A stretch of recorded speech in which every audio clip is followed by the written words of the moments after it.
Holy cow, it's here. Opening day. Finally, after what we believe felt like a very long offseason. It felt like a very slow offseason, but it's finally here and we're excited. So a lot to talk about. Let's get started right now. You are Locked On Rays, your daily Tampa Bay Rays podcast, part of the Locked On Podcast Network, your team every day. Hello, my name is Kevin Weiss. I'm Ulises Sambrano. And we are the host of the Locked On Rays podcast, part of the Locked On Podcast Network. Thank you for making us your very first listen every day. Be sure to check out and subscribe to our YouTube channel at Locked On Rays. You can also find us on X and Instagram at Locked On Rays and email us anytime, lockedonrays@gmail.com. Ulises, do you have goosebumps yet? Are you having a upset stomach? I need a... What are your emotions right now on Thursday, March 28th, 2024, opening day? As you probably know this, but those OG everyday listeners also probably know this. I was kind of a really good student. And so as a good student, as a really good student, I would be kind of really excited for first day of school. Like I was pumped. Like it was just like, oh my gosh, what am I going to wear? Well, look at my new books, look at my new notebooks, look at my new pens, my crayons. I'm set, baby. I can't wait. I couldn't sleep, you know? The whole energy, adrenaline, it's kind of the same thing. Like it's 0-0 for everything and everybody. Well, Dodgers and Padres, whatever. Right. The point is clean slate. Oh, you didn't hit in the playoffs? Doesn't matter anymore. Oh, people are injured? Doesn't matter. Everybody's got injuries. You signed your people. You've got your trades done. Everything's excitement. I'm excited. And I can't wait to be at the Trop in just a few hours with you next to me while I clap my butt off. And it'll be fun. I will be bringing earplugs. Are you sitting to the left or right of me? Whichever direction. Good question. I don't know. We'll find out. We'll figure that out. I also have a education related analogy. The Rays made some last minute moves yesterday. It got me hearkening back to my days at USF where you have a final exam and it's like, oh, maybe I should study and focus on this a little bit harder. So you're at the library till 3 a.m. getting ready for an exam that begins at 8 a.m. And that's sort of probably what it felt like for the Rays in making a flurry of roster moves in the lead up to opening day. I guess we have a new backup catcher for now anyway, Ben Rortvedt, who was acquired from the Yankees in a 3-team deal also with the Marlins. So Austin Jackson, see you later. I guess the Rays really must not feel too hot about Austin Jackson if like the day before opening day, they're like, no, we don't really like what you're putting forth here. So let's go get Rortvedt from the Yankees and see what he can do. And maybe that eventually opens a lane. I mean, this is the time. Logan Driscoll, step it up, show what you can do in AAA Durham and maybe get yourself an opportunity there to back up Rene Pinto. So that's one thing. Unfortunately, Uwasawa is going to the Red Sox after triggering an assignment clause.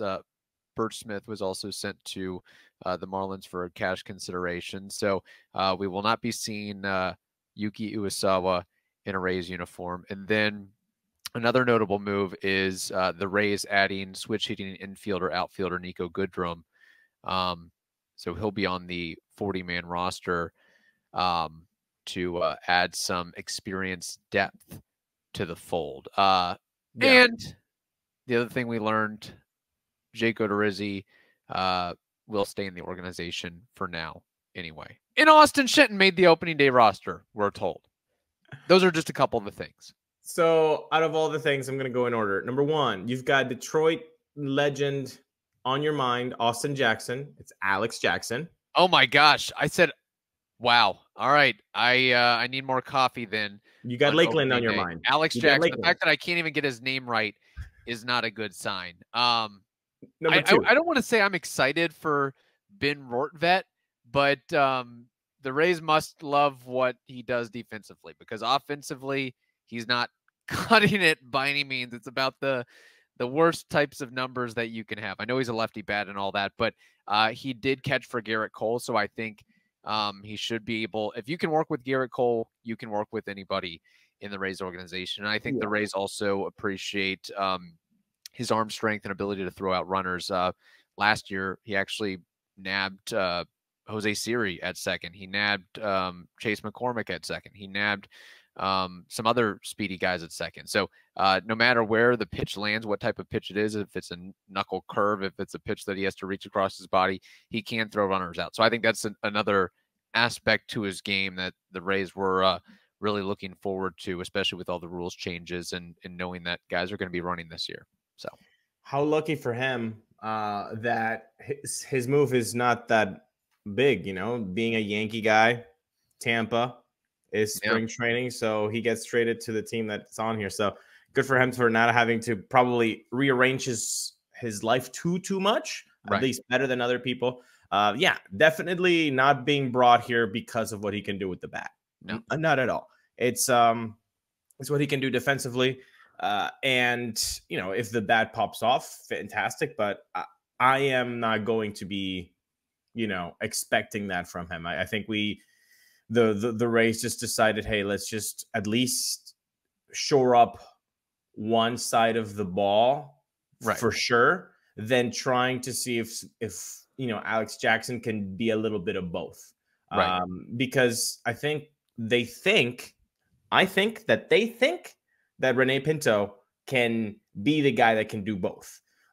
So shore up your backup catcher with one of either defensive or offensive moves. And maybe this means that, hey, Rene Pinto, make sure you use that icy hot, make sure you do some cryotherapy, eat your fruits and vegetables, your lean proteins, because we need you for 120, 130 games this year. You're gonna have to talk to Salvi, countryman, and say, hey, how do you keep healthy? How do you go over three triple digits on a regular season? So that's number one of your things. Number two, Naoyuki Uwasawa not pitching for the Rays is going to kind of be a letdown, because I really wanted to see what he got. But it seems like the Red Sox, I said this on Twitter cheekily, and I think I have like an evergreen tweet out there. The Red Sox have just decided that their pitching strategy is, have you been a Ray before? Cool, we want you. That's it. Cooper Criswell, Corey Kluber, Naoyuki Uwasawa now. And I think I'm forgetting Matt Andrees, I believe. Right. It's just their strategy. It's really funny. To me, that the powerhouse of Boston Red Sox. It's just, hey, can I look at your paper real quick? Yeah. And let me copy your answers. Basically. Yeah, no, that's a good point. And I don't know if some of it was Uwasawa bitter that the Rays didn't give him a shot, so I'm going to go to a division rival and see what I can cut up over there. I also think that, the Red Sox do have a strong history of working with and molding Japanese players on their roster, from Yoshida to Matsuzaki to Uehara to Tozawa.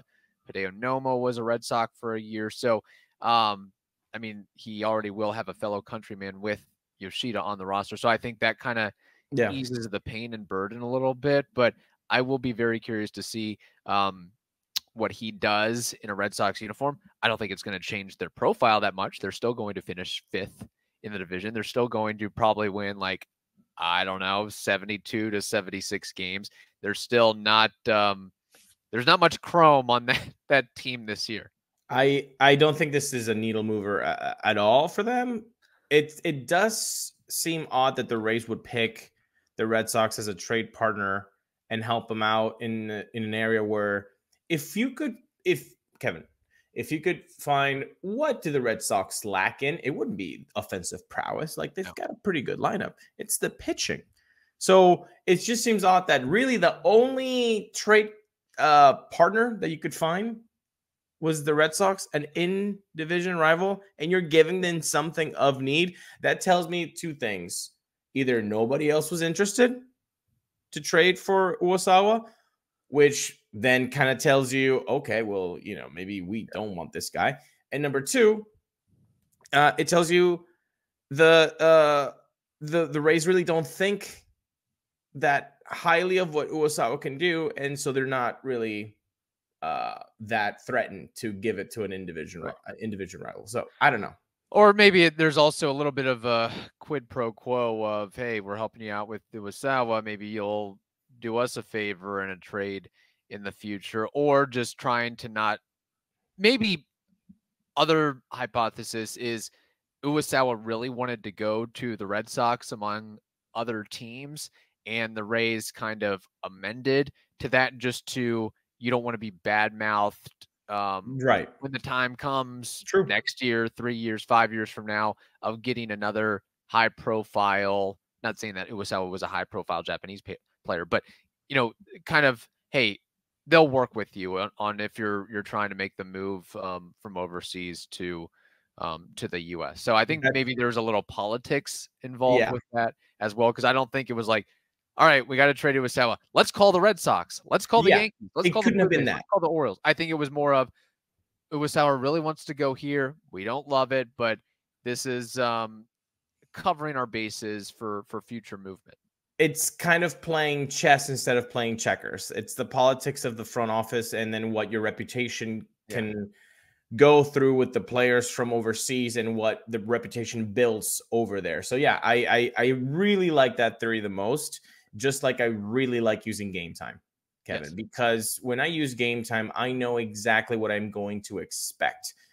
They have last minute deals, which can save up to 60% off the ticket, in sports, concerts, comedy, theater. They've got flash deals, which you can choose like in a section, and then game time will choose your seats.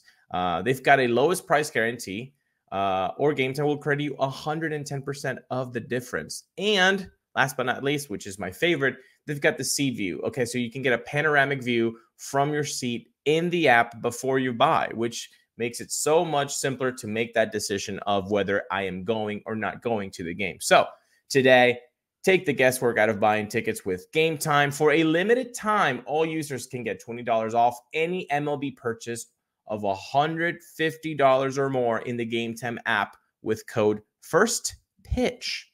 Terms apply. That's code FIRSTPITCH.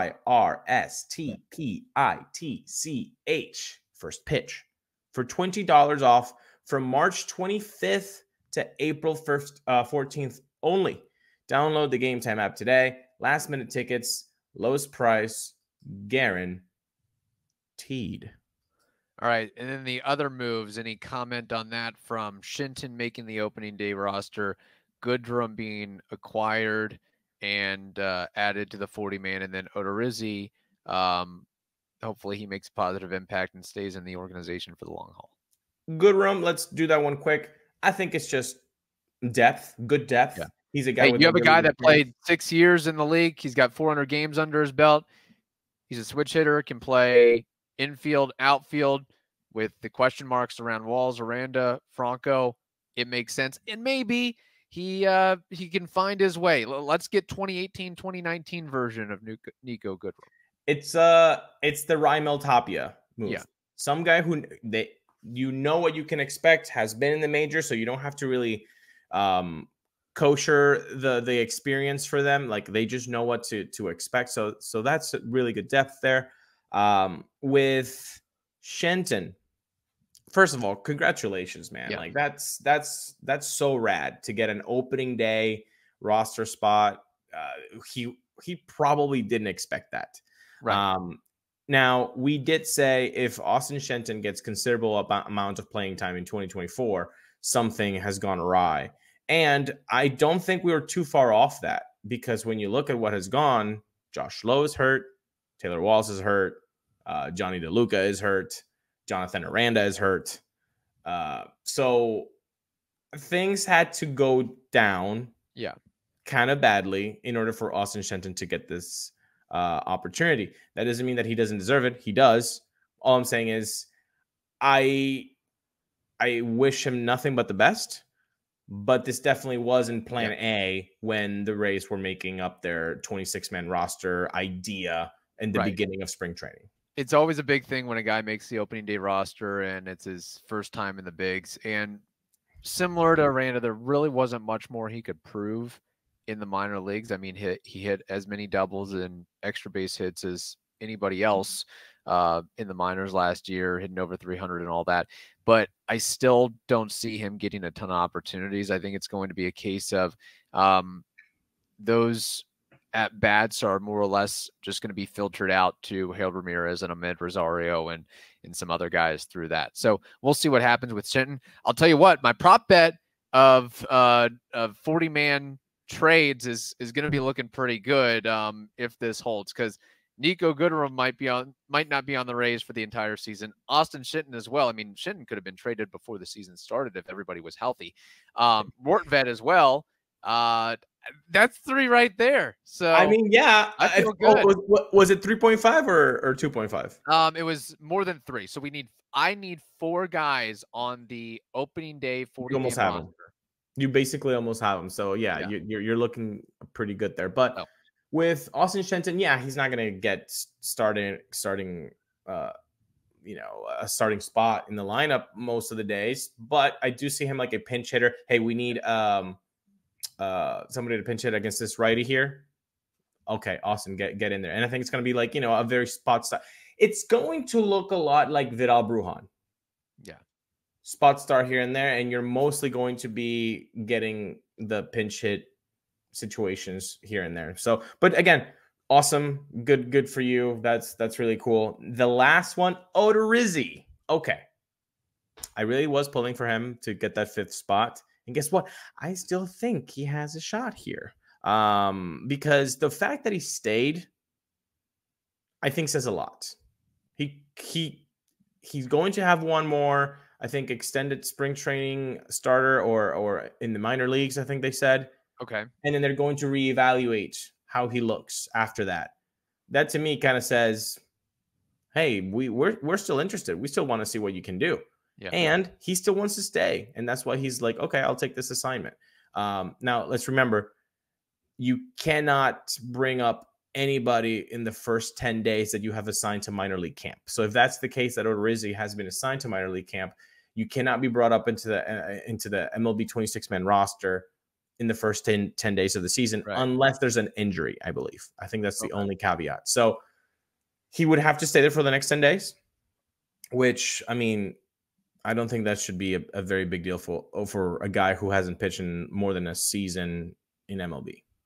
Yeah, and I wasn't that confident that he would make the opening day roster, just the fact that he had signed on March 15th. I mean, 12 days from when you signed to making the bigs is quite a turnaround. And I think, having those 10 days in the minor leagues or in camp, that's more opportunity to build up your arm and stamina and endurance and get ready for the show. And I think that he's at the point where, unlike Uwasawa, he's chomping at the bit to prove what he can do in the bigs. I think Odorizzi has a family. He's made his millions. He just wants comfort. I don't think at this stage in his career and in his life, I don't think he wants to hop around to 2, 3, 4 different cities year in and year out. I think if he's able to hook it here, that's what he would prefer. So, and I would think, maybe I'm wrong, but when he was a Ray, he was around 23, 24 years old. Let me just check real quick. 2013, his first year, he was 23. He left as a 27-year-old. So 23 to 27 years old, I wouldn't be surprised if he had a house in Tampa. Yeah, probably. So, and if he still has it, I think that would be his number one. I'll take my assignment, and then hopefully I can get a role, and then I'm home. So I wouldn't be surprised. I don't know if he does, but if that's the case, it would make sense. So hopefully they see something good out of him. I think having Jake Odorizzi, a guy with playoff experience, a guy that has been in the organization before, it's just going to be really good for guys. I want Shane Baz to talk to Odorizzi. I want Tosh Bradley to talk to Yeah. Odorizzi. I want Ryan Pepio to be talking with Odorizzi. Like that's growth that happens within the clubhouse. And so if that were to happen, I think we would all be better. Bookmark those young guys' lockers around Odorizzi and Eflin and everybody else as well. Yes. All right. We do have a game today to discuss. But first, we have to tell the audience something important, and that is this. Football season may be over. You all know that. But the action on the floor is heating up, whether it's tournament season or the fight for playoff home court. There is no shortage of high-stakes basketball moments this time of year. You can get in on the excitement with PrizePicks, America's #1 fantasy sports app, where you can turn your hoops knowledge into serious cash. You can also turn your baseball knowledge into serious cash. On PrizePicks right now, there are actually some really fun board bet opportunities. We do our prop bet series. This is kind of a twist on that. Randy Arozarena, for example, will he have over, under, more, less than 1 multi-homer games this season? Zach Eflin, will he have more or less 2 10 strikeout games this season? So those are just some of the items that you can play around with and focus upon. So don't waste any more time. Download the app today and use code LOCKEDONMLB, LOCKEDONMLB, for a first deposit match up to $100. So good, I'll repeat it again. Download the app today and use code LOCKEDONMLB, LOCKEDONMLB, for a first deposit match up to $100. All right, Ulises, it is here. 4-game series. Blue Jays, Rays. First pitch by Zach Eflin will be at 4:10. 20 minutes before that, we will hang the unforgettable 2023 AL wildcard banner. That's always important. The parking lot opens at 1 p.m., so be prepared for all that. All serious, this should be a good matchup, though. Zach Eflin versus Jose Barrios. 2 good lineups, 2 good pitching staffs. I got to be honest, though. I'm a little nervous about this opening series just based on the heavy hitters in the Blue Jays rotation. Yeah. You have some studs there. And I don't know exactly how it's going to line up, but the Rays, I imagine, are going to see some combination thereof of Barrios, Gausman, Bassett, Kikuchi. That's like 4 number 1/number 2s right there. I think Gausman, we might be able to skip him because he's still ramping up. So that could be a good news for the Rays. But yeah, that starting rotation is just pure nastiness. One of the best in the league. They showed it last year. You know, Seattle wants that title with their rotation. And, you know, well, now the Diamondbacks want that title as well. Yeah. with everybody wants I mean, that's the thing about the Blue Jays is like all those guys can give you 170 to 200 innings. And then watch out if Alek Manoah figures his S out and returns to his 21-22 form. I mean, that's, again, the Blue Jays are a good team. The problem is that they really haven't squeezed the talent that they have in that roster. And so that movie hasn't ever come out. It's just stuck to a trailer. It's like, here, how about this? So they have the potential to win like 95 to 97 games, but they wind up with like 89 to 91 games. Yeah. And so for one reason or another. And they've talked about, oh, we didn't have defense that year. We focused too much on offense. The other one was like, oh, well, we had too much guys lax in the clubhouse. There wasn't managerial attention to it. Whatever that is it going to happen in 2024? Look, I think this is a good team that the Rays are facing, and I kind of dig the fact that the Rays are starting the season with a challenge, an in-division challenge, because last year, I think the fandom, although it was really exciting, and I think it was a historic thing to live through with the 13-0 starts, I mean, when you're talking about teams with the name Gotham in it, I mean, my goodness, like, yeah, that's been a while. It was kind of counterproductive for the fandom to have that right off the gate, because the expectations for the fandom, not for the clubhouse or for the players or for the front office, but for the fandom, it was like, oh, that we are amazing. We try to temper everybody's expectations on here, but it's impossible to do so. So I think starting with, instead of the Detroit Tigers and the Oakland A's and the Red Sox and the Nationals, you're basically glorified quad A teams between the Tigers, the Nationals, the Athletics, and the Red Sox. You still have to win. I'm not denigrating what was done, but it did create a counterproductive feeling in the fandom, and I think it's better to just start with a punchy Toronto Blue Jays. Okay, what do we have? Yeah. What do we have in our team? Was it a good idea to not trade Harold Ramirez? It was. Yeah. It was a good idea to not trade that guy. And what do we have in the bullpen? Is the bullpen as good as we thought? Why are we putting Tyler Alexander against a very righty lineup? Like, when you look at the lineup right now, not to just the lefty threats right now is Kevin Kiermaier and Kevon Biggio. That's their lefty. Everybody else is a righty. So why are we putting Tyler Alexander reverse place? I don't know, but it should be fun. It should be a fun series. I'm expecting really good baseball. Yeah, it's definitely the opposite of last year, where you open the gates against the Blue Jays and then I believe the Rangers after that, the defending World Series champs, who actually some people believe that they might not even make the playoffs this year, but that's a conversation for another day. But yeah, the based on what Topkin typed up here, the Blue Jays lineup for today anyway is expected to be Springer, Guerrero, Bichette, Turner, Varsho, Kirk, Kiermaier, Kiner-Falefa, and Biggio. So your lefty boppers are in the bottom third of the order there. 7 and 9. Yeah.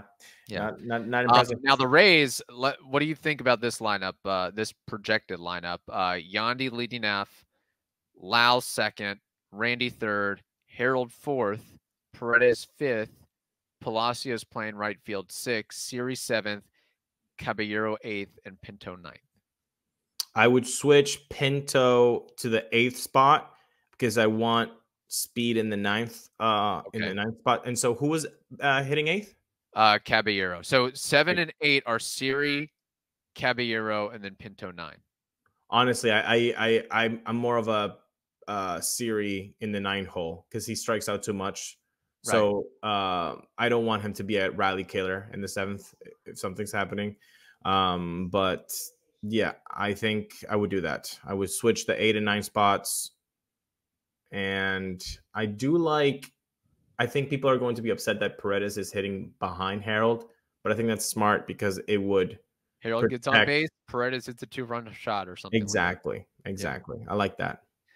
I don't know. I'm almost leaning towards having like a guy who gets on base a little bit more in the 9 hole. So they get on base, and then you have Yandy who can do some damage.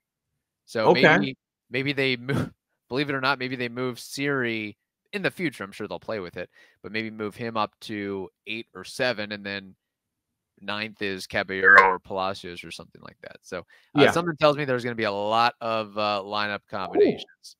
Just like the opening day pitching staff, the rotation won't be the same in October. This lineup will not be the same in October either. There will be a lot of changes. But as well. Over under Zach Eflin today, 7 strikeouts. Oh, I thought you were going to say 7 innings. I will say over. Okay, I will say over as well. I think there's some swing and miss in that lineup for sure. Over under 5 1/3. Over 2. Yeah.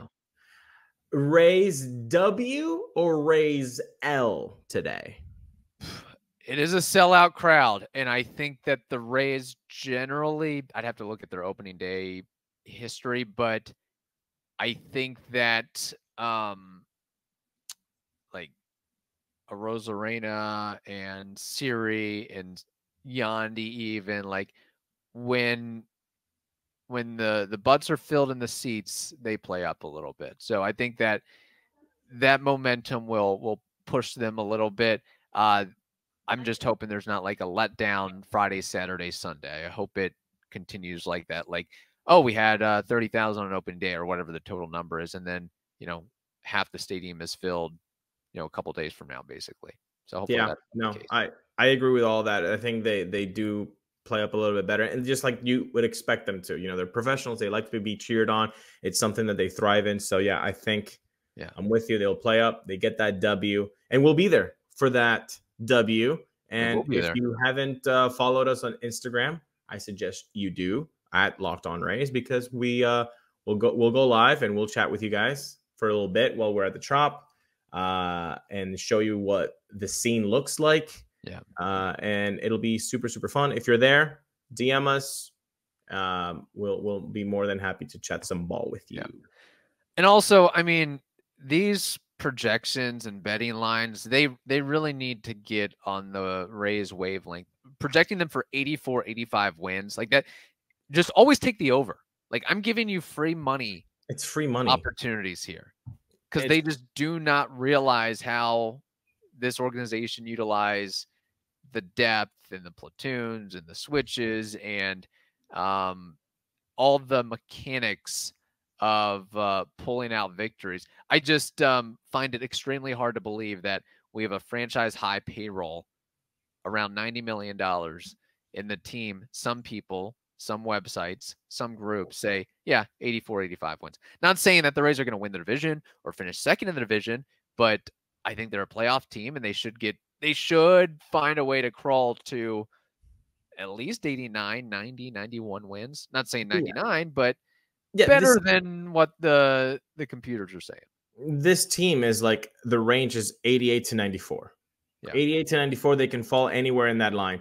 I think it's disrespectful, but it's, I think we're used to it. It's kind of like, in the 60s, when the Beatles were getting really big, the whole first question to them was always like, are you ready when the bubble is going to burst? The bubble is going to burst. And it's like, no, it never burst. Okay. Right. It's 2024 and they're still the most pioneering, influential band in rock and roll. Like, it didn't burst. Yeah. And so like with the Rays, it's like, no, their method works. The bubble is not going to burst. It's safe and sound, structurally sound. It's going to be okay. But they keep getting the disrespect, and that's okay. We can take the over and ka-ching. Stu just texted me. He said, awesome Beatles reference, Ulises. So he does appreciate that. I like how he was engaged in the program for 32 going on 33 minutes. Thank you, Stu. I know you're here today. Yeah. That's awesome for you. By the way, the Beatles, let's see if I can name all four of them before we wrap up. Okay. Ringo, George, yes. Paul. Yes. Carlos. And hang on. Who's the fourth one? Ringo, George, Paul, Stanley. I don't know. All right. Close enough. Who am I missing? John Lennon, bro. Oh, that's right. John. I forgot. Is that the one that was wrap this Yoko up Ono? Before I get more upset? Is that the one who's with Yoko Ono, or is that yes? Else? There you go. There you go. He's the one with the glasses, correct? Yeah, the one with the glasses. That's how people know him. Exactly. How did I forget John Lennon? Yeah, that's a shame. All right. Hope you all have a wonderful day. Stay safe, and we will talk to you on Friday.